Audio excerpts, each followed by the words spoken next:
I can just do the simple weather today. We've got calm weather, so it's good hot dog tie weather. Hot and dry weekend is ahead. Not like last year, that's for sure. We've got a dry weekend for most of us for the 4th of July. Feels like 100 for a while. You're going to see a very hot 14-day forecast with little changes and then small rain chances finally moving in as we head into next week. Not great chances, but we'll take what we can get. We've had a lot of rain recently, but it's dried out quite a bit. Partly cloudy skies, fair weather, cumulus clouds across South Texas. We're seeing a temperature of 86 degrees at the San Antonio airport. Feels like 91 though, so we've got that heat index thanks to that dew point of 71. Anytime it's in the 70s or higher, you definitely feel that humidity. It's up there at 61%. And the winds right now out of the south or southeast at about 6 miles per hour, helping to cool us off a little bit from time to time. And we could definitely use it with those heat indexes in the 90s. 90 in Seguin, 91 Kennedy, George West at 92, Hallettsville a little cooler at 89, 84 for you in Bernie, 90 in Junction, a pair of 8s in Fredericksburg, Del Rio sitting there in the upper 80s as well. Not much rainfall on the radar until you get to our far eastern counties. We're seeing that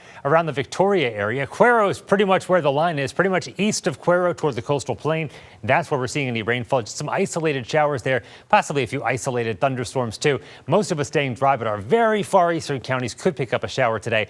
Really, that's about it. Water vapor not showing a whole lot going on. We've got high pressure to our southwest, also to our south. The winds out of the south trying to bring in that moisture off of the Gulf of Mexico, but no real trigger to come along to really produce any copious amounts of rainfall. So our weather pattern remaining fairly stagnant over the next few days. And you'll see that heading into the weekend. Little change by the first part of next week. System should drop down from the north to give us enhanced rain chances, but only enough to pop a 10% onto the 14-day for a few days. Here's the hour-by-hour forecast. By the end of the day, partly cloudy skies, a stray shower mainly in our very far eastern counties.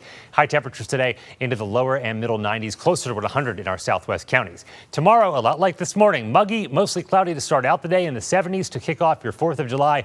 Into the afternoon, a mixture of clouds and sunshine, just like today. Maybe an isolated shower in our far eastern counties. Highs again into the 90s. And we're going to do the same thing on Sunday, too, hitting repeat every day here. Mostly cloudy in the morning, partly cloudy in the afternoon again on Sunday, and we're back into the 90s. So things really staying the same in the world of weather for the next several days. Today, a high of 94, so very hot. Heat index around 100 by the end of the day. South-southeast winds at about 10 to 15 miles per hour. Mostly clear, warm, and breezy this evening. Temperatures dropping into the 80s. And here's that 14-day forecast. No weather impact alerts to tell you about. We've got a fairly easy forecast throughout the next 14 days. Highs in the low to mid 90s, partly cloudy skies, and there's that tiny chance for rain next Tuesday and Wednesday, and then again the next weekend.